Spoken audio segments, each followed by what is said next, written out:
Vous êtes bien dans un état critique, saison 1, épisode 4. Au programme de l'heure qui suit, Mickey 17, On ira, The Insider, Electric State, et peut-être que quelqu'un voudra dire un mot sur Blanche-Neige, Est-ce si mauvais, ou sur un docu-fiction à bicyclette.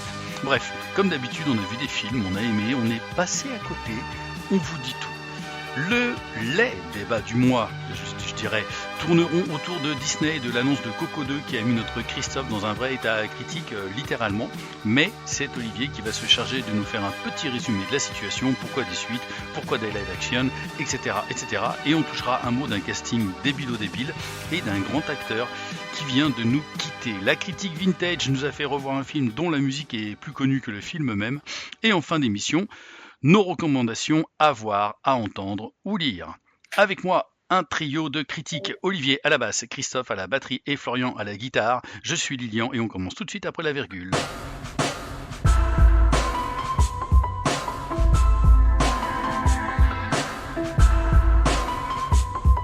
Avant de commencer, si vous aimez ce nouveau podcast, abonnez-vous Spotify, Deezer, Apple Podcasts, PodCloud. Vous nous mettez les 5 étoiles et c'est que de l'amour. Vous pouvez même commenter. Et maintenant, on est même sur Facebook et YouTube. Abonnez-vous là aussi. Olivier, bonsoir. Bonsoir. Christophe, bonsoir. Bonsoir tout le monde. Et Florian, bonsoir. Salut.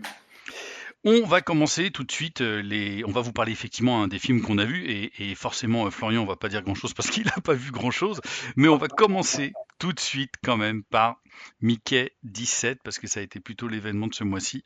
Christophe, est-ce que tu veux bien nous faire le petit résumé de Mickey 17 s'il te plaît? Mickey 17, sorry. Pour fuir les dettes, Mickey décide d'aller vivre dans une colonie spatiale. Il va se tuer littéralement à la tâche dans une entreprise qui le sacrifiera continuellement à travers des expériences et autres travaux à haut risque. À chaque mort, une nouvelle version de lui-même sera réimprimée tout en conservant intacte sa mémoire. Donc là, on est trois à l'avoir vu. Qui veut se lancer? Christophe, vas-y. Alors, moi, je suis un gros fan de Bong Joon-ho. J'ai dévoré à peu près tous ses films que j'ai particulièrement aimés, sauf les films américains, et pour le coup, il rentre dans cette catégorie-là, même si j'ai passé un bon moment. Pour moi, c'est son meilleur film américain. Il a un petit côté film somme, on retrouve tous les thèmes du réalisateur. Il y a un héros un peu simplet, comme dans la plupart de ses films. Il y a la lutte des classes, il y a la critique du capitalisme, il y a l'écologie. Il y a un peu ce qu'il a dans tous ses films, et il a tout mis ça dans un seul. Et il en a fait un truc de science-fiction qui est quand même assez rare, même si pour le coup il y avait quand même je sais même plus comment, Snowpiercer, c'était le truc dans le train, mais c'était plus dystopique dans l'espace. Là, il pousse les curseurs vraiment à fond dans la comédie satirique, c'est même assez burlesque et déjanté. On a un Mark Ruffalo qui est en roue libre totale, avec un personnage qui est à mi-chemin entre Trump et Musk. Et le film est presque rattrapé par la réalité, parce que je pense qu'entre le moment où il a écrit le film et le moment où Trump a été élu avec Musk derrière, ouais, tu te dis que le film serait sorti au moment où il l'a écrit, il aurait eu un tout autre impact. Après, moi, j'ai un souci avec le film, c'est que je trouve qu'il s'éparpille, qu'il y a beaucoup de thèmes, il y a beaucoup d'arcs narratifs avec des personnages qui sont totalement sacrifiés. Il y a des personnages qui ont un arc intéressant et d'un seul coup, ils disparaissent de l'histoire. Ça aurait peut-être été bien de raccourcir les thèmes et de se concentrer vraiment sur certains personnages plutôt que de s'éparpiller un peu partout. Après, au niveau de la mise en scène, Bong Joon-ho, c'est toujours aussi bien, c'est méga propre, mais je trouve que c'est moins inspiré que Parasite, pour prendre son dernier. Il y a moins de plans qui sont ultra marquants pour moi. Après, j'ai quand même pas passé un mauvais moment, mais reste que je trouve que c'est un film mineur pour un Bong Joon-ho, mais un film mineur pour un Bong Joon-ho, ça fait un bon film, ce qui est déjà pas mal. Ouais, effectivement, moi si je peux en donner un petit mot, j'ai l'impression que j'en attendais beaucoup. Alors peut-être que vous allez pouvoir me dire, mais je crois qu'il y a eu le film a été repoussé quelques fois à sa sortie. Alors je sais pas si si ça a donné lieu à des reshoots ou des trucs comme ça. Mais j'ai eu le sentiment que c'était pas, je sais pas, moi il m'a manqué des choses, il m'a manqué de l'émotion en fait d'un coup dans le film. Là où j'en ai eu plein dans Parasite, là je sais pas. Et puis ces différentes versions de ce Mickey là, les 2 dernières, en fait, je les trouve, tellement évidentes que bon, voilà, je sais pas, il y a des choses qui m'ont paru, un peu faciles. Alors je dis pas que je me suis pas du tout ennuyé parce que comme tu dis, ça reste un grand réalisateur et c'est hyper plaisant de voir, Ruffalo faire son truc. Mais après, il y a des personnages qui sont hyper creux. Enfin, je veux dire, la femme de Ruffalo, c'est terrible, j'ai plus le nom, Toni Collette, elle a rien. Elle a rien à dévorer en dehors de ces sauces là, et c'est un peu triste. Il y a effectivement un autre personnage féminin, je crois que c'est une française, la comédienne, la brune, qu'on voit totalement disparaître à un moment, enfin qui est juste là pour pas grand-chose. Alors, il y a plein de moments que je trouve vachement bien, mais je trouve pas tout abouti. Alors c'est facile à dire comme ça, hein, mais même le climax m'a pas semblé être vraiment hyper fort. Donc j'ai regardé ça sans ennui, mais un petit peu déçu. Et de ton côté, Olivier? Alors moi, je suis rentré dedans très facilement. Euh, En fait, j'ai trouvé ça très bon, voire excellent, jusqu'à l'arrivée du clone, en fait. Enfin, que les deux clones se retrouvent. Tout ce qui est dans le flashback, l'énumération des Hmm. différents Mickey, c'est très drôle, c'est absurde, c'est complètement bordélique, mais ça nuit même pas au film. Et c'est vrai qu'à partir du moment où les deux Mickey se retrouvent ensemble, ouais, ça devient peut-être même un peu plus convenu dans ce type d'histoire. Euh, Là, je pense que c'est surtout dû à la production, à la Warner. Effectivement, il y a le personnage féminin dont tu parlais, je sais plus le nom de l'actrice non plus, euh, qu'on retrouve à la fin. On sait même pas ce qui s'est passé. Je Hmm. pense qu'il manque des bouts de pellicule dans le film même. Euh, j'ai passé un bon moment, mais je me suis refait The Host et même Snowpiercer. Euh, Il y a quand même un gap. Alors, Host, n'en parlons pas, au niveau du traitement des personnages, c'est 1000 fois plus intéressant, 1000 fois plus abouti. Et même dans le type science-fiction et déjà plus hollywoodien, Snowpiercer est finalement plus abouti. Ouais, il y a un, il y a un manque de cohésion sur l'ensemble du film. C'est très intéressant, très sympa au début, un peu moins à la fin, mais j'ai passé un très bon moment. Ça reste au-dessus du lot, hein. Ouais, faudrait voir peut-être qu'à un moment on va se finir par donner des notes au film comme ça de manière totalement débile, euh, pour voir si on arriverait à se mettre d'accord sur des notations. Florian, je sais que tu l'as pas vu, mais est-ce que ça te donne envie de le voir? Bah ouais, en fait, je pense que je vais répondre à chaque fois la même chose. J'ai envie de voir des films, c'est pas le problème. C'est que je Mais travaille, les gars. non, non, non, non, mais carrément. Mais en fait, c'est vrai que le problème, c'est qu'à chaque fois que je veux voir des films, tout le monde y va avant, et puis ça me refroidit parce que souvent, bah, j'ai l'impression qu'il y a beaucoup de déceptions. Peut-être que c'est lié avec beaucoup d'attentes aussi, comme Ouais, il tu y a ça disais au aussi, je début, pense, ouais. sur ce film-là. Donc, bon, voilà, mais évidemment, j'essaierai de le rattraper. Moi, j'ai rattrapé The Brutalist déjà, donc c'est Donc quand c'est même bien, cool. on peut réenregistrer l'émission précédente. Ouais, j'aurai toujours un podcast de retard, mais je pense que voilà, je pense au moins j'essaie de rattraper ma vie, quoi. Et justement, en 2 mots de Brutaliste pour toi? Bon, ouais, c'est exceptionnel. Je pense que c'est un film qui reste vraiment, moi, ça reste encore dans ma tête. Je trouve que les 3h40 ça passe tellement bien, alors que le rythme du film est quand même pas non plus hyper soutenu.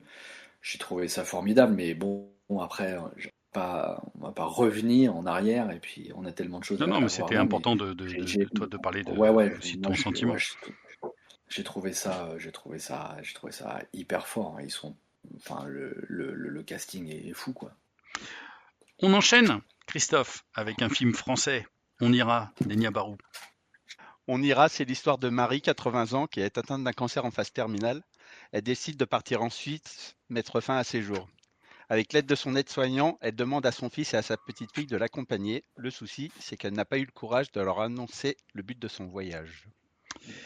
Qui l'a vu ce film? Il y a que toi et moi ou Olivier, tu aussi tu l'as vu? Je sais pas. Non. Toi, tu l'as pas vu. Pas Ouais, vu. on va être que deux à en parler. Dans ces cas, ça va passer rapidement. Moi, juste pour donner mon avis, je trouve que dans la comédie française après Enfant Phare, qui est vraiment pour moi un film. Et d'ailleurs, j'ai vu qu'il était encore à l'affiche dans certains cinémas Enfant Phare. Donc, c'est de dire si vraiment. On en est à combien d'entrées de Enfant Phare, Olivier, tu sais? 2,5 millions, un peu plus, je crois. Ouais, c'est énorme. Et là, le On ira s'inscrit dans ce genre de comédie avec du sens, avec beaucoup de choses, je dirais, très, très, très sensibles, très sensées.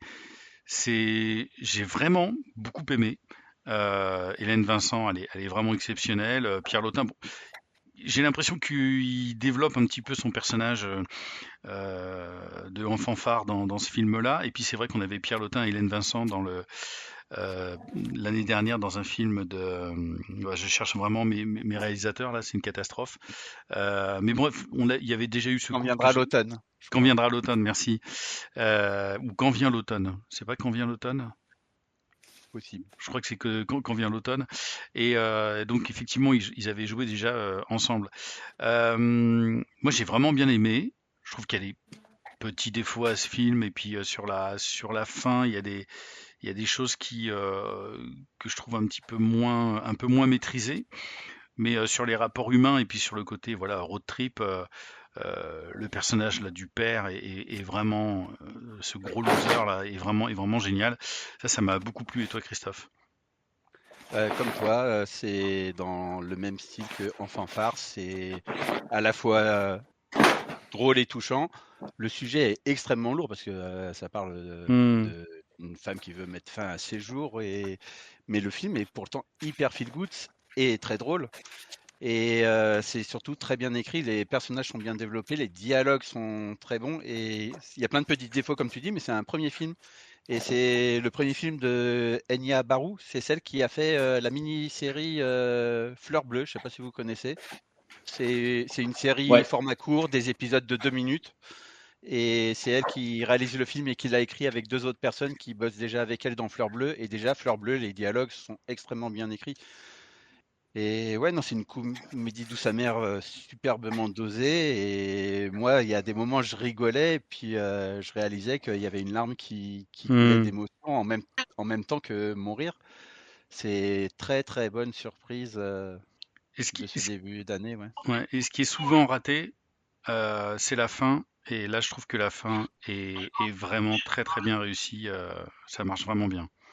La scène finale marche très bien, ouais. La scène finale est vraiment très très bien. On va faire un détour. On va faire un détour par la télé et puis on va laisser Florian parler pour une fois parce que je sais qu'il l'a vu. Parlons Electric State, qui est, je crois, là tu peux dire, Olivier, c'est combien le budget que Netflix a filé aux frères Russo pour faire cette daube? Alors, on parle de 320 millions de dollars.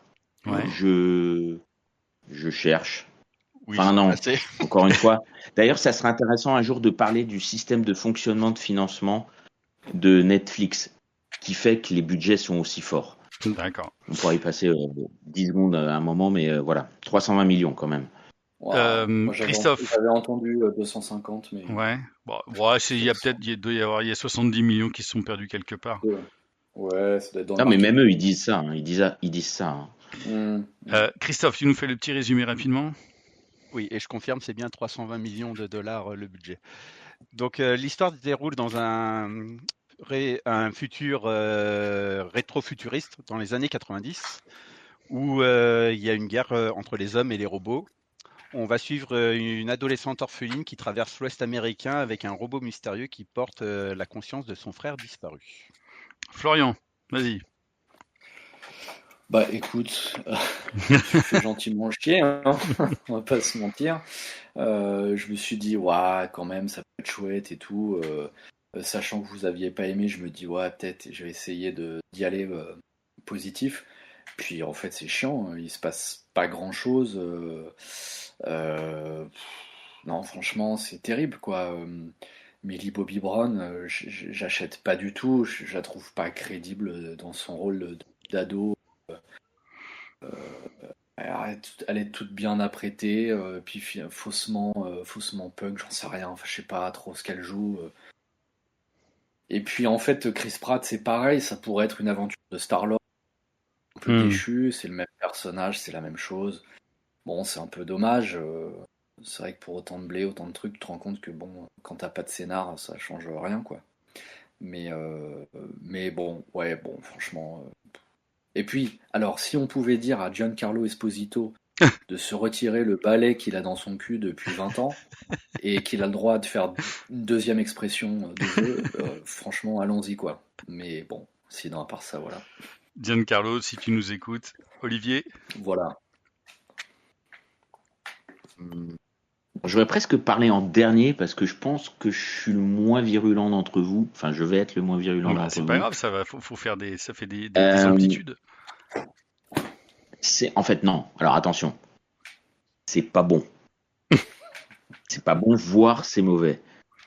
Je me dis surtout que c'est un mauvais film qui aurait pu être pas si mal.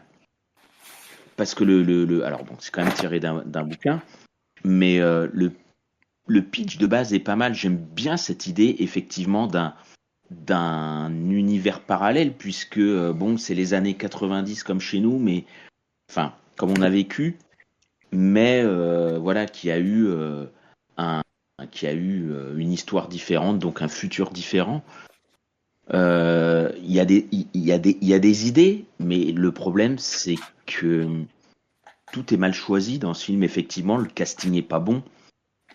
Millie Bobby Brown, effectivement, enfin, elle reste mauvaise en tout. On n'y croit pas, effectivement. Chris Pratt, bah, il fait pour la énième fois la même chose, hein, comme dans Les Gardiens, comme dans Jurassic World. Ça amène rien. Le scénar tire. Il y a quand même une scène. Il y a la scène de fin mieux gaulée aurait pu donner quelque chose, surtout au cinéma. Mais le problème, c'est que c'est un ratage, quoi. Bon, c'est vrai qu'on s'emmerde un peu. En plus, il se passe pas grand-chose. Mais ça aurait pu être un bon film. Après, à mon humble avis, Netflix a fait bien pire. Oui, mais à ce prix-là, Toutes les peut-être débats pas. sont- Ah bah non, mais Bon, clairement. bah, pas loin, hein, parce que enfin, le truc avec Dwayne Johnson, là, et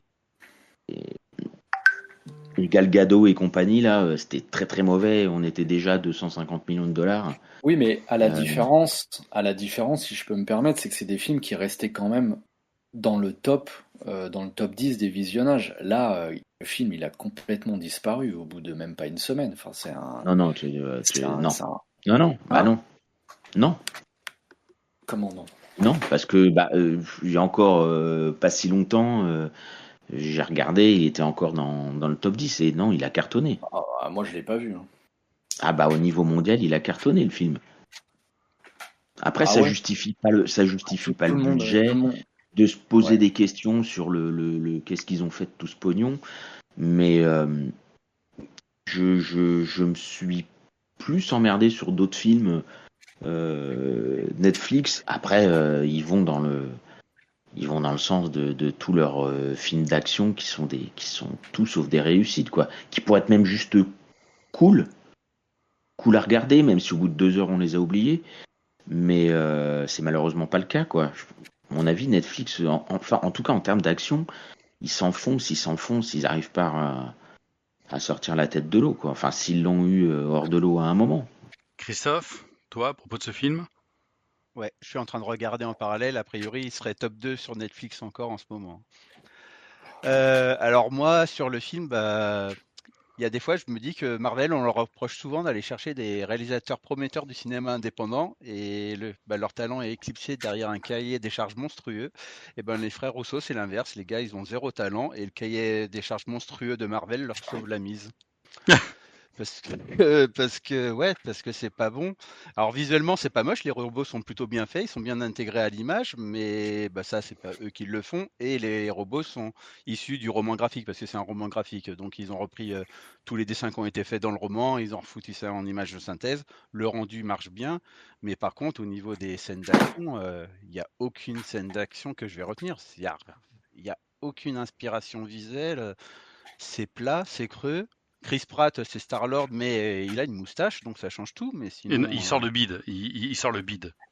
ouais, mais ça pour le coup, c'est parce il grossit tout simplement. Je pense pas que ce soit des C'est pour le rôle. C'est pour le rôle. C'est pour le C'est rôle. pour le rôle, ouais. Et ouais, non, le plus intéressant du film, c'est les 5 premières minutes. Moi, au début du film, je me suis dit, ah putain, ça peut être pas mal. Ouais, Et pareil. sauf que le conflit avec les robots, il est expédié. C'est limite, on n'en reparle plus. Ça devient, ouais, c'est plus intéressant après. Ça commence un petit peu, tu as un côté District 9 et puis après tu as un côté 2h15. Je l'ai regardé en 2 fois, hein. Heureusement que je suis pas allé voir ça au cinéma, ça m'aurait tué. Non, puis Mais tout est extrêmement prévisible. C'est horriblement prévisible. Tout le film, tout le scénario. Je crois qu'ils sont 3 au scénario, si je dis pas de conneries. Et tu dis, mais ils sont 3 à payer. Ils faisaient quoi, les gars? Franchement, c'est une catastrophe. Et je crois que les frères Russo, avec le numérique, ils savent pas quoi foutre. Parce que le Soldat de l'hiver, ça reste un des Marvel, si ce n'est le meilleur Marvel qui ait jamais été fait. Euh, et les Avec scènes Civil de, War. euh, je mettrais peut-être pas. Oui, oui, Civil War aussi. Mais dans Civil War, il y a déjà quand même pas mal d'effets numériques. Et les bastons dans Civil War, c'est pas les bastons qu'il y a dans le Soldat de l'hiver. Tu sens qu'il y a autre chose mécaniquement. Ils sont meilleurs avec des effets réels qu'avec des effets numériques. C'est mon sentiment. Mais après, là, franchement, enfin, c'est un ratage pour moi, ouais, global. Enfin, je veux dire, et j'ai regardé ça, mais vraiment d'un œil, mais tellement distrait en faisant autre chose, quoi, à la fin. c'est toujours des bastons dans des grands espaces vides, c'est un truc de fou, quoi. Souvent, là, souvent. Ouais. On, on passe à quoi déjà? Qu'est-ce qu'on avait noté, Christophe? Insider. The Insider, voilà, exactement, vas-y. Alors, George et Catherine sont 2 agents secrets britanniques. Soupçonnés de trahison, Catherine doit prouver son innocence, tandis que son mari George est tiraillé entre son devoir envers son pays et sa confiance envers sa femme. Moi, j'ai beaucoup aimé. Je le dis, Soderbergh. Alors, j'ai pas vu il a sorti un film le mois dernier, je crois, c'était Présence, que je n'avais pas vu moi. Mais celui-là, moi, j'ai vraiment beaucoup aimé. J'ai trouvé que c'était joué très très bien. Bon, alors, il y a un moment, il faudra peut-être dire à Kate Blanchett d'arrêter les injections parce que ça devient un peu comme Nicole Kidman au niveau des expressions. Mais ça, c'est sûr que le poker face en tant que espionne, ça marche très très bien. Mais en fait, la menace, on s'en fout du film. Ça raconte tellement d'autres choses dans les rapports humains, même dans les rapports de couple qu'ils peuvent avoir. Il y a des très très beaux plans, je trouvais ça hyper bien filmé. On s'ennuie pas une minute, le film fait 1h30 je crois. Et j'ai trouvé ça vraiment hyper plaisant. Alors c'est très froid. En termes d'émotion, tu peux repasser. C'est très froid, mais ça fonctionne vraiment très bien. Et il y a aussi un petit côté très plaisant dans l'enquête de savoir mais qui est la taupe. Et c'est je trouve dans l'ensemble plutôt pas trop mal foutu. Il y a que toi, Christophe, qui l'a vu, c'est ça? Et non, je ne l'ai pas vu. Ah, et Il toi, tu passait l'as pas vu. pas. Et oui, il passait pas à côté de chez moi. D'accord. Il passe ce week-end, mais faudra Ouais, attendre. c'est un peu trop tard. Bah alors pour le coup, dans ces cas-là, je crois qu'il y a. Toi, tu voulais parler d'un film, Christophe aussi, de la bicyclette, c'est ça? Oui, à bicyclette. À bicyclette, c'est un film de Mathias Mlekuz. Je prononce peut-être mal son nom. Son fils s'est suicidé il y a quelques années, je crois. Et 1 an après le suicide de son fils, il décide de faire un voyage qu'avait entrepris son fils, qui partait de la France jusqu'à Istanbul à vélo. Et donc, il décide de refaire ce voyage et il demande à son meilleur ami Philippe Rebaud de l'accompagner. Et là, son meilleur ami accepte et surtout lui suggère d'en faire un film. Et à bicyclette, donc c'est un docu-fiction, c'est assez improbable. Et la grosse qualité du film, c'est sa sincérité, sa spontanéité. on a vraiment du mal à identifier les scènes qui ont été prises sur le fait de celles qui ont été écrites. Il y a certains moments où il y a des comédiens, mais notamment, je pense, la scène dans un Airbnb, je pense qu'elle a été écrite et c'est une comédienne, parce que c'est une scène, mais je pense que c'est ma plus grosse barre de rire des 5 dernières années au cinéma. Ah oui, d'accord. Cette scène-là, dans tout le cinéma a été plié en deux. Alors, si c'est pas une actrice que ça a été pris sur le fait, c'est un truc de ouf, mais j'étais mort de rire. Et de l'humour, il y en a énormément, même si le sujet est lourd, il y a beaucoup de discussions qui sont vraiment profondes, il y a des prises de traite entre les deux amis, mais il y a aussi des grosses parties de rigolade sur le voyage. Et ouais, le film est à la fois extrêmement touchant et vraiment très très drôle. Alors cinématographiquement, ça va sûrement pas être le film le plus impressionnant de l'année, mais pour le moment, moi, c'est mon plus gros coup de cœur de ces 3 mois, le film que je voyais pas venir et ça m'a ouais, renversé émotionnellement et qu'est-ce que ça m'a fait rire, qu'est-ce que ça m'a fait du bien. Et toutes les personnes ouais, qui ont subi des deuils, je pense que ça peut les aider. J'ai une amie qui me parlait justement où ils font des discussions autour de livres et elle est allée voir le film sans le savoir et il venait d'apprendre le suicide de son neveu. Et donc ça lui a un peu mis une claque parce qu'elle connaissait pas le sujet. Mais le film lui a fait profondément du bien et elle conseille à tout le monde autour d'elle de le voir. Très très belle découverte sur la bicyclette. Et alors, je traduis pour les auditeurs. Quand Christophe dit Munsk, il parle de Elon Musk. Et quand il dit prise de traître, ça veut dire prise de tête. Il y a toujours quelques lettres en plus qui se baladent. Voilà, il y a toujours une lettre en plus. Mais en tout cas, tu donnes vraiment, vraiment envie de découvrir ce film. Il fallait bien qu'il y en ait un de nous qui aille se taper Blanche-Neige. Alors, est-ce que c'est une purge ou pas? C'est Olivier qui va nous répondre. Taper Blanche-Neige en tout bien tout honneur. Oui, tout à fait, pardon. Se taper le film, hein, c'est ça que je voulais dire. Oui, voilà. Et je ne me suis pas tapé le film. À mon grand étonnement, j'ai pas détesté, j'ai même carrément passé plutôt un bon moment. Alors, je suis pas en train de vous parler d'un chef-d'œuvre, hein, loin de là. Mais j'ai réellement passé un bon moment. J'avoue que j'y suis allé par curiosité avec tout ce qu'on entendait autour du film, et sur lequel je vais revenir évidemment. Mais c'est un film qui a plein de qualités. Si on se base juste sur les remakes live de Disney, pour moi, c'est le meilleur depuis le premier, c'est-à-dire le livre de la jungle. Franchement, il y avait le Dumbo aussi de Tim Burton que j'avais bien aimé, mais sa première qualité déjà, c'est de pas faire comme la plupart des autres ont fait, du copier-coller. Ils ont réécrit l'histoire par rapport au conte, mais ils ont surtout approfondi et donné de l'épaisseur aux personnages. Enfin, si on se base sur l'animé de 1937, Blanche-Neige, c'est rien du tout, quoi. À part chanter avec les oiseaux et se regarder dans les temps, elle fait pas grand-chose. Et faire le ménage chez les nains, oui. Mais voilà, il donne de la profondeur au film, au personnage, pardon. Et ça donne un film, franchement, plutôt agréable, qui s'assume, qui assume la décision de prendre une actrice latino, puisque c'est pour certains c'est le gros problème, d'avoir une CGI sur les nains qui est pas photoréaliste. C'est aussi l'idée de même pas pas en faire des personnes de petite taille, mais faire des êtres un peu imaginaires comme ça, puisque les animaux par contre sont très très bien faits. Alors on est quand même loin, par exemple, si on veut comparer, on est loin de Wicked par exemple, que ce soit musicalement, même en termes de mise en scène. Mais c'est pas un mauvais film, c'est très loin d'être un mauvais film. Je pense que son problème, c'est que c'est le film que tout le monde a décidé de détester, même avant de l'avoir vu, voire sans aller le voir. Là, quand même, sur IMDb, je sais pas si vous voyez ce que c'est c'est une application, c'est un système de notation, c'est un peu comme Allociné. Il est à 1,5 sur 5. Et C'est-à-dire sur que 10 je prends que les IMDB. pires navets au monde.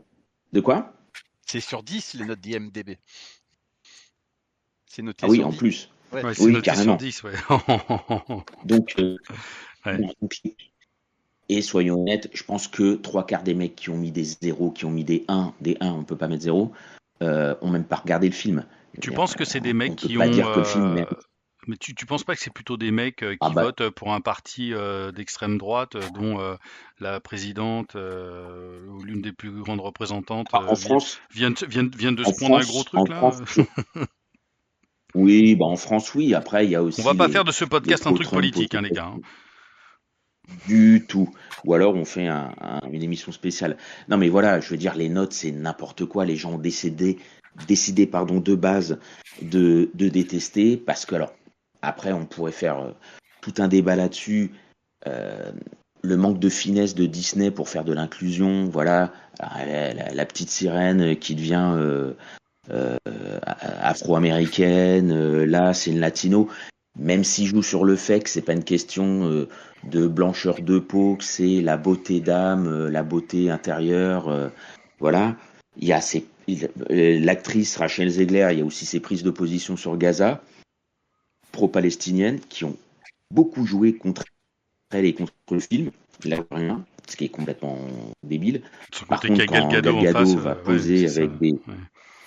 ouais, qui pose sur avec des militaires israéliens, par contre, on dit pas grand-chose. Voilà, donc en fait, ce film, c'est la victime. Alors c'est intéressant sociétalement parlant. Hein, c'est la victime collatérale de la guerre entre les pros et les anti-wokismes. Je déteste ce mot, mais bon, c'est comme ça.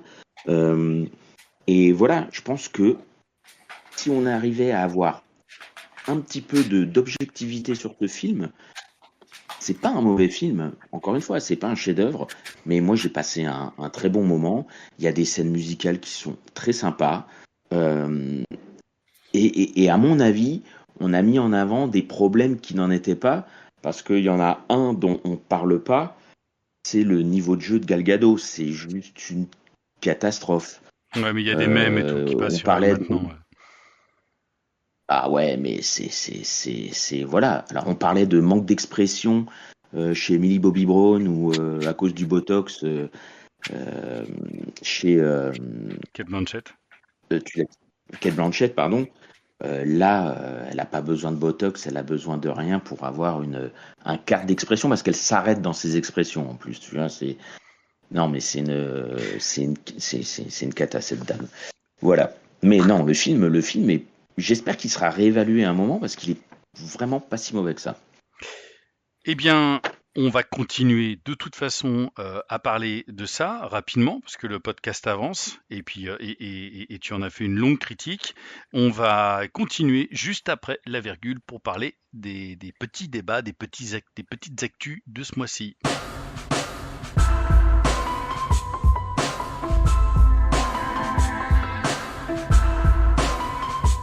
Et au niveau des actus de ce mois-ci, alors on est le 2, on est le 3, on est le 2 avril au moment, pardon, on enregistre cette émission.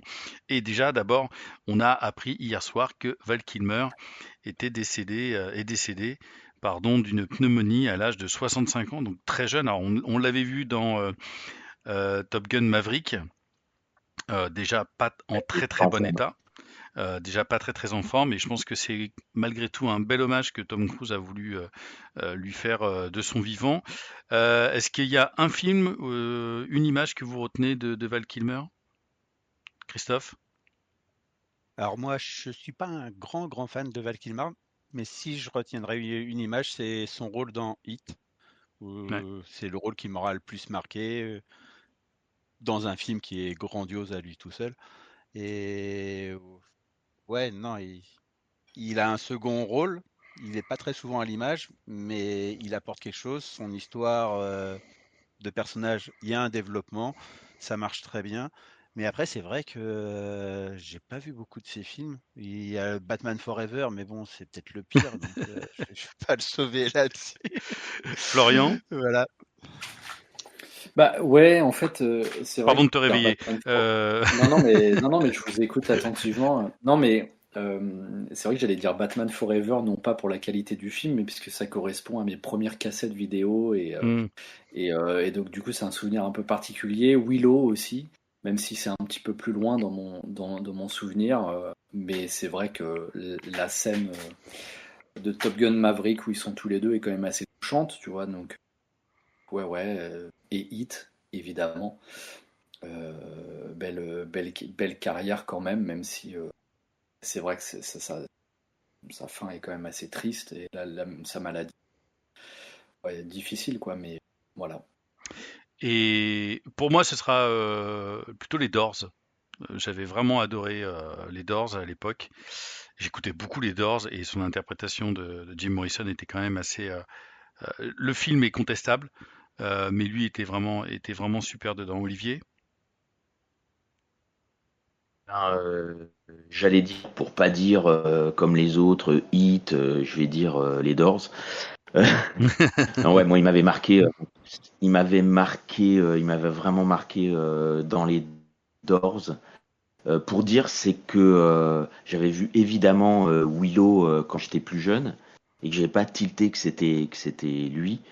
Euh, ouais, dans les Doors, il était énorme. Le film a plein de défauts, mais il était excellent dans ce film. Et même si le film est pas bon, c'était pas le pire des Batman. Je tiens quand même à le souligner. Non, non, Voilà. c'est vrai. Il faudra pas oublier non plus que c'était quand même un connard fini, hein. Le, le mec était spécialement détestable et il se conduisait très très mal sur les tournages en général. Voilà. Voilà, Mm. Olivier, le redresseur de tort, qui il arrive direct. Pour Non, mais continuer, il y a non, Ouais, non, mais toujours mais ce côté. non, il On emportera pas oublie au que parce paradis, que celui-là. il l'emportera pas au paradis. exactement la Euh, parole du sage. pour continuer dans l'actu avant d'être sur le petit débat, il faudra qu'on fasse court. On a eu le casting de Doomsday qui est sorti. C'est un casting qu'on appellera de débile au débile. Ils ont fait un stream de 5h30, de plus de 5h30 je crois, avec des chaises, avec le nom des acteurs dessus. Évidemment, on retrouve les Avengers originels, plus ou moins, hein. Il y a beaucoup de comédiens qui nous ont été annoncés pour ce film, encore une fois, évidemment, des frères Russo. Évidemment, sous Storm, on va avoir le Captain America, la Black Panther Shuri, Ant-Man. Alors, c'était rigolo parce que le Ant-Man, ils avaient fait un petit siège tout petit pour mettre le nom de Scott Lang là derrière. Ça, c'était assez drôle. Euh, il y a, alors je crois que le lendemain, c'est Florian, tu nous as dit que Spider-Man avait été aussi annoncé au casting, etc. Moi, ce qui me dérange, enfin, je sais pas ce que vous en pensez, et on peut en parler très très rapidement.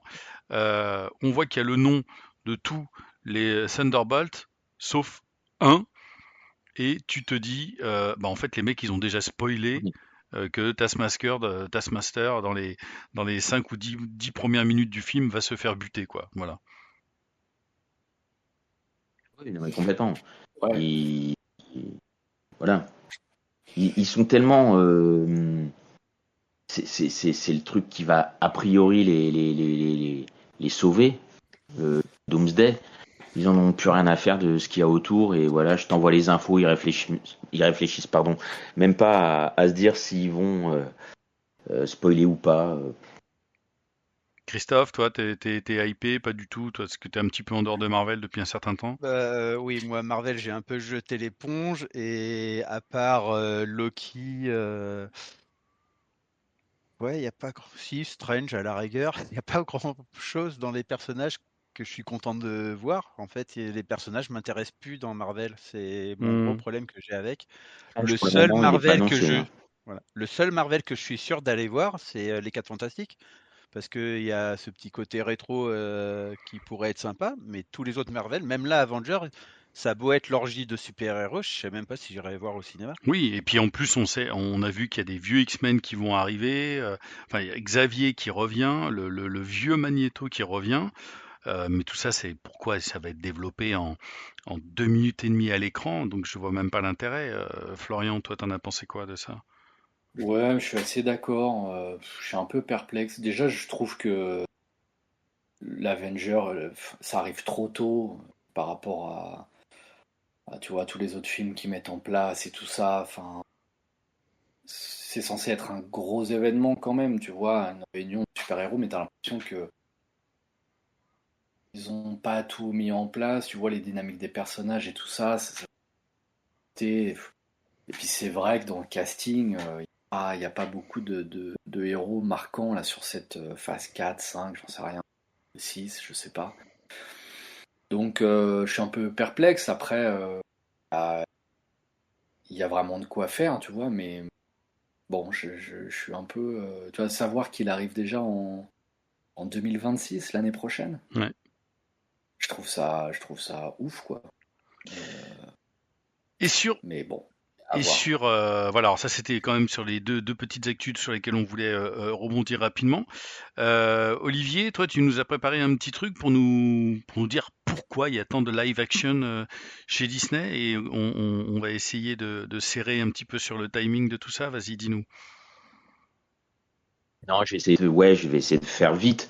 J'en ai un petit peu parlé aussi avec Blanche-Neige. Oui. Euh, Effectivement, les live action, les suites, parce qu'il y a aussi des suites, beaucoup de suites qui sont annoncées euh, et chez Pixar et chez Disney. Bon, maintenant c'est la même chose, mais euh, des suites, il y en avait déjà eu, par exemple chez Pixar, Cars, Monstres et compagnie, La Reine des Neiges chez La Reine des Neiges chez Disney, pardon, j'embrouille tout.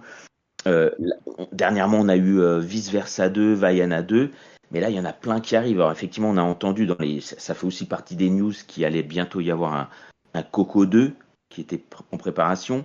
Il y a Zootopie 2 qui va sortir cette année, je crois, et ils sont déjà en train de travailler sur Toy Story 5.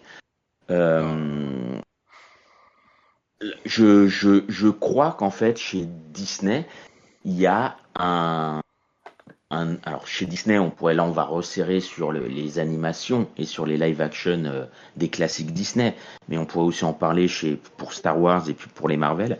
Je crois qu'il y avait un avant et un après Covid. Euh, euh, Chez Pixar, tout était succès.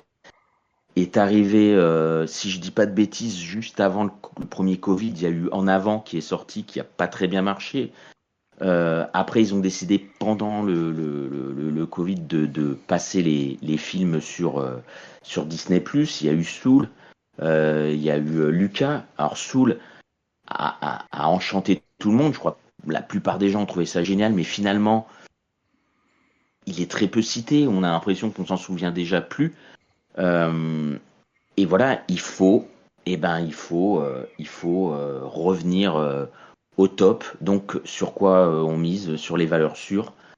Donc, on fait des suites, des re-suites. Normalement, Toy Story 4, ça devait être le dernier. Bon, bah voilà, finalement, on en fait un cinquième parce que le précédent avait passé le milliard de dollars. Euh, je pense que Disney a besoin de se rassurer et finalement, en même temps, est-ce qu'ils ont tort? Parce que tout ce qui est un peu original fonctionne moins bien, même Élémentaire qui avait un peu remonté la pente pour Pixar, mais il n'a pas fait des chiffres de fou non plus. Voilà, donc on essaye de revenir au top avec les bonnes vieilles recettes. Et d'une certaine manière, les live action qui font depuis des années, c'est la même chose. C'est-à-dire pas trop se fatiguer avec de la nouveauté, les gens ont des références, euh, ça marche, puisque, enfin, euh, en tout cas, jusqu'à La Petite Sirène qui a un petit peu moins bien marché, pour des problèmes aussi de wokisme. Je pense qu'à un moment, Disney a vraiment mal fait de miser sur cette inclusion à tout prix et de façon franchement plutôt maladroite. Et on peut se demander réellement honnête ou c'était juste pour montrer que c'est des gens bien. Mais voilà, que ce soit Aladdin, Le Roi Lion, La Belle et la Bête, ils ont tous passé le milliard, voire beaucoup plus.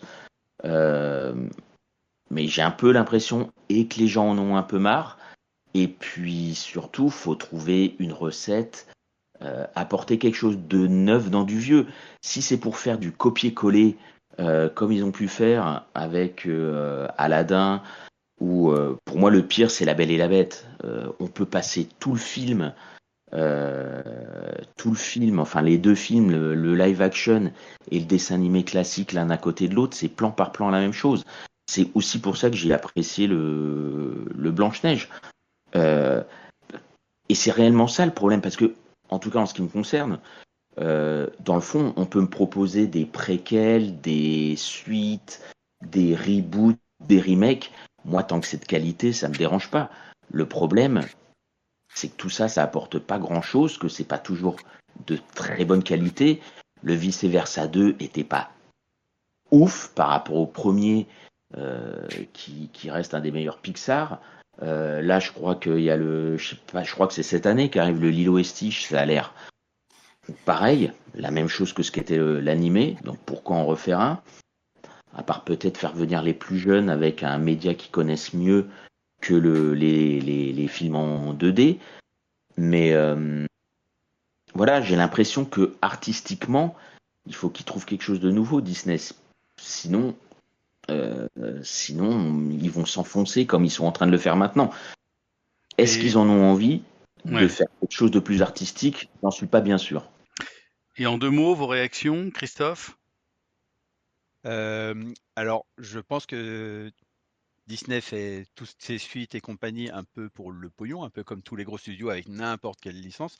Bon, Disney le fait à outrance quand ils te font du Star Wars et ils vont te faire 10 films, 15 séries et compagnie. Ils font à outrance. Mais peut-être que le plus gros responsable, c'est peut-être le public tout simplement, parce que le public, on leur propose des suites Ouais. et ils y vont. Ouais, ils sont On assurés. propose un film original comme The Creator, ça fait un bide. Et donc, ouais, c'est peut-être le jour où le public arrêtera d'aller voir les suites et ira voir des créations, peut-être qu'ils changeront leur fusil d'épaule. Florian? Bah oui, oui, je suis assez d'accord. C'est des films doudous, c'est des films rassurants, c'est des trucs que les gens connaissent et tout ça, donc il y a moins de prise de risque. Mais après, faut arrêter de s'étonner que Disney fasse ça. C'est leur fonds de commerce, ça a toujours été. Et puis les films en live, c'est effectivement pour accompagner sûrement les nouvelles générations qui vont regarder les dessins animés à l'ancienne, et du coup, c'est présent. C'est une manière d'occuper l'espace médiatique, artistique, et d'être encore plus présent et de montrer que c'est le plus gros studio. Donc voilà, ils font leur business. Après, je suis d'accord, le public a aussi sa part de responsabilité pour plutôt essayer d'aller voir des films originaux. J'avais vu une publication sur les réseaux comme justement il y a quelqu'un qui disait les gens se plaignent, mais tous les films ci-dessous sont des films originaux et ont bidé. Et il y avait toute une liste de bons films en plus, de super films, mais qui rencontrent pas leur public. T'as cité The Creator, oui, il y en a plein d'autres. Donc au final, pourquoi ils feraient autrement? Donc voilà, Et En, pose la en question 2024, philosophique. Ouais, Olivier? juste pour dire, effectivement, en 2 secondes, en 2024, les 10 plus gros succès mondiaux étaient des suites, même Bah pas ouais. des adaptations ou voilà, c'était des suites, Mm. que des suites. Et Bah ouais. on va continuer, donc malgré tout, de parler de bons films, puisque on rentre dans la partie, dans la catégorie de cette émission. On va parler du film vintage juste après la virgule.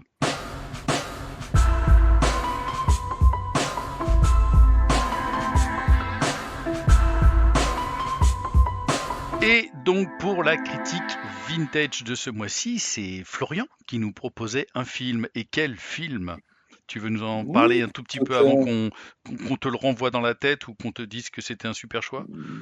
avec grand plaisir. Vas-y. Donc ce film, c'est Drive de 2011, je crois, prix de la mise en scène à Cannes, réalisé par le réalisateur au nom imprononçable, Nicolas Winding Refn, et avec en tête d'affiche le merveilleux, le beau Ryan Gosling, voilà, qui après ce film devient une énorme star, même s'il était quand même déjà un peu connu avant. Christophe, tu l'as revu? Oui. Alors, ça me fait chier parce que j'aurais tellement aimé dire que c'est de la merde, ne serait-ce que pour me venger de Furiosa. Mais, mais j'adore ce film et plus je le revois, plus je l'aime. Notamment pour la mise en scène. Il a gagné le prix de la mise en scène et c'est une véritable leçon de mise en scène. Il y a des symboles partout dans le film. Et ce que j'aime beaucoup, c'est le jeu sur les couleurs, le orange et le bleu. Le orange qui est associé au bien et à euh, je sais plus le nom du personnage que joue Carey Mulligan, la femme, la voisine du driver, qui n'a pas de nom d'ailleurs dans le film. Et d'un autre côté, il y a le bleu qui est associé au mal et donc au driver. Et très souvent, en revoyant le film, tu vois que le driver est très souvent sur du fond bleu et elle est très souvent sur du fond orange ou des lumières oranges. Et notamment dans Mm. l'appartement de sa voisine.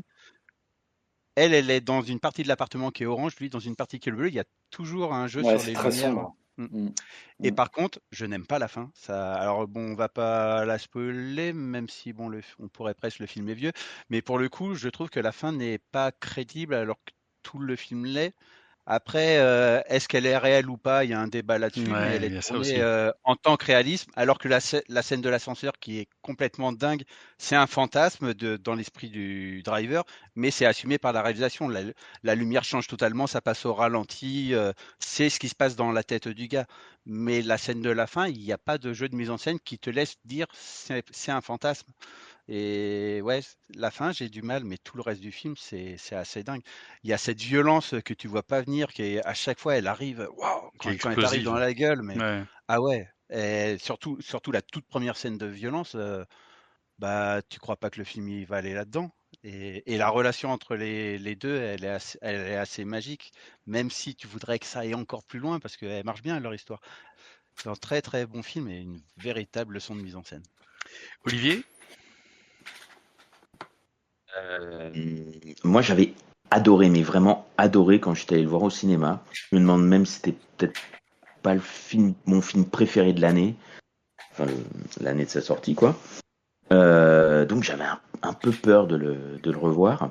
Alors, il y a toujours ce côté série B, abstrait, arty, qui fait son charme, son succès aussi. C'est toujours aussi cool, le film est cool. Ryan Gosling est toujours aussi charismatique. Effectivement, il y a la musique, la mise en scène, et tout ça, ça fonctionne toujours autant. Mais c'est drôle, j'ai trouvé que tout ça réuni, ça avait pris un mini coup de vieux quand même. Euh, alors, je me souviens qu'à l'époque, on avait fait beaucoup le parallèle avec Michael Mann, La Nuit, comme ça, le polar qui prend son temps. Et c'est vrai que j'ai eu un peu l'impression de voir un épisode, pour faire le lien, de voir un épisode de Miami Vice à un moment. J'ai j'ai trouvé qu'il y avait un côté un peu suranné, un peu désuet au film. Euh, mais, mais en fait, une fois la vision terminée, j'ai trouvé que ça lui allait plutôt bien. J'avais trouvé ça super moderne quand je l'avais vu la première fois. Là, je lui trouve un côté un peu vieillot, euh, que je lui ai trouvé tout autant sympa et cool. Mais j'ai eu presque l'impression de voir le film sous un prisme différent. Alors après, il y a des tas de choses qui restent mortelles. Encore une fois, la mise en scène, les comédiens sont vachement bien. Il y a des idées de cadrage, le, le, le lien entre l'image et la musique, c'est génial. Hein. Mais voilà, j'ai trouvé que ça avait voilà, le film fait son âge. Moi, j'irais de toute façon dans le même sens que vous pour dire que c'est vraiment, enfin, pour moi, c'est même un film très très iconique et que j'avais tellement aimé. Et puis, qui a donné naissance aussi vraiment, enfin, ça existait un tout petit peu avant, mais le côté new retro wave musicalement de Kavinsky College, etc. Toutes les musiques qui y a à l'intérieur, ça a fait un gros raz-de-marée par la suite. Le film est pour moi toujours un chef-d'œuvre. Je ressens pas ce dont tu parles, Olivier, mais enfin voilà, j'aime tout. Enfin, ce que fait Gosling, qui est totalement mutique.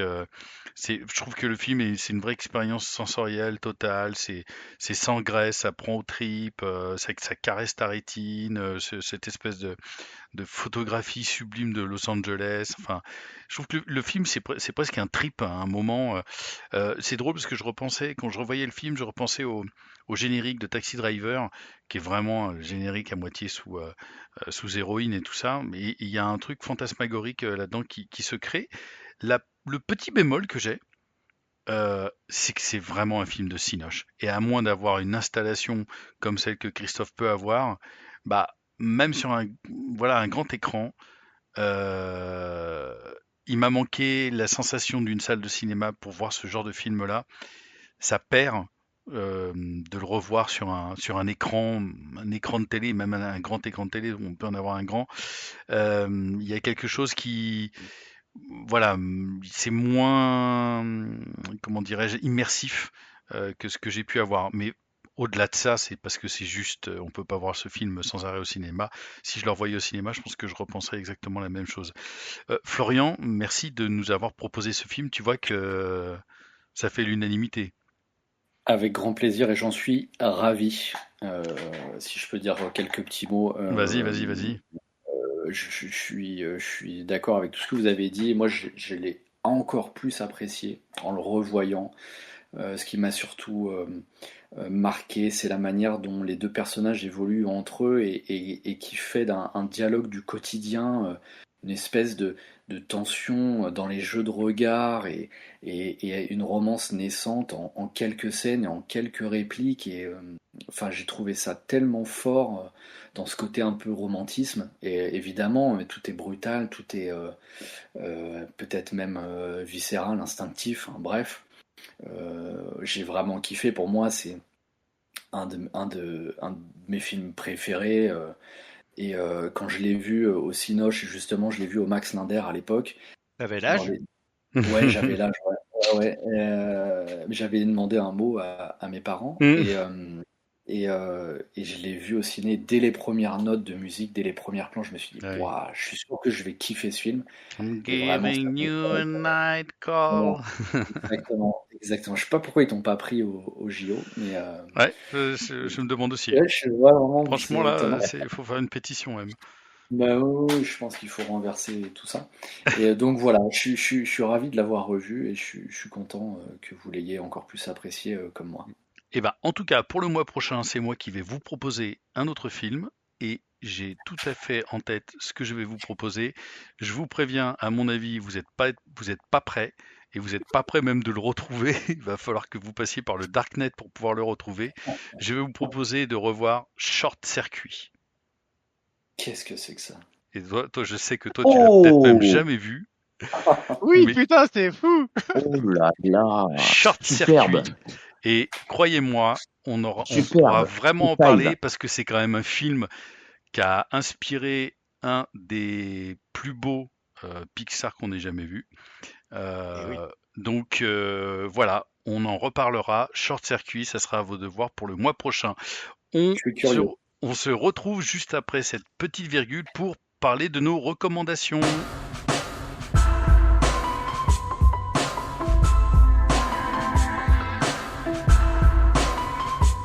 Et donc, pour les recommandations du mois, Christophe, qu'est-ce que tu nous proposes? Alors moi, je vais vous proposer une série sur Netflix. Netflix, j'ai du mal avec- Netflix. qui s'appelle Adolescence. C'est une série en 4 épisodes. Ça démarre avec la police qui débarque arme à la main dans une maison pour arrêter le suspect d'un meurtre, mais le suspect du meurtre est un adolescent de 15 ans. La particularité de la série, c'est que c'est 4 épisodes d'1 heure environ, qui ont été tournés en plan séquence, mais des vrais plans séquences sans trucage. Chaque épisode a nécessité 2 semaines de répétition et 1 semaine de tournage où ils ont tourné une fois le matin, une fois l'après-midi, pour à la fin prendre la meilleure prise des 10. Techniquement, c'est complètement fou. mais c'est pas que un tour de force technique. Il y a aussi énormément de profondeur dans ce que ça raconte. Chaque épisode, il n'y a pas un fil rouge conducteur. Il y a bien sûr cet adolescent qui est suspecté d'avoir tué quelqu'un, mais on retrouve les personnages dans 1 ou 2 épisodes maximum, même le suspect, même les enquêteurs. Et au final, ça va prendre beaucoup de spectres de vision sur ce qui s'est passé. Et ça va parler du harcèlement, des gouffres qu'il y a entre les adultes et les jeunes par rapport aux réseaux sociaux. C'est extrêmement bien joué. C'est ceux qui avaient fait le film The Chef. Je ne sais pas si vous aviez vu un film sur les cuisines. C'est le même réalisateur qui et était l'acteur qui principal. était aussi en plan séquence, ouais. Qui était en plan séquence. C'est anglais, décidément. Les Anglais arrivent toujours à proposer des choses qui sortent du lot. Et le gamin est juste hallucinant. Le 3e épisode est peut-être le moins impressionnant techniquement parce que c'est un huis clos, mais le jeune qui joue dans l'épisode 3, c'est une dinguerie. Le jeu d'acteur, la palette de jeu, ah ouais, il est glaçant. C'est vraiment très très belle découverte à aller voir sur Netflix. J'arrête pas de présenter des séries Netflix alors qu'en général je passe à côté, mais voilà, quand c'est bien Netflix, je le dis, j'ai beau critiquer beaucoup, des fois ils proposent des choses qu'il faut absolument voir. Florian, ta recommandation du mois? Moi, je vais faire de l'auto-promo. Je vais vous proposer la mini-série dans laquelle j'ai tourné pour le festival Nikon, qui a été coup de cœur de Sens Critique. Qui s'appelle Arnaque et Confetti. Voilà, c'est 6 épisodes de 2 minutes 20.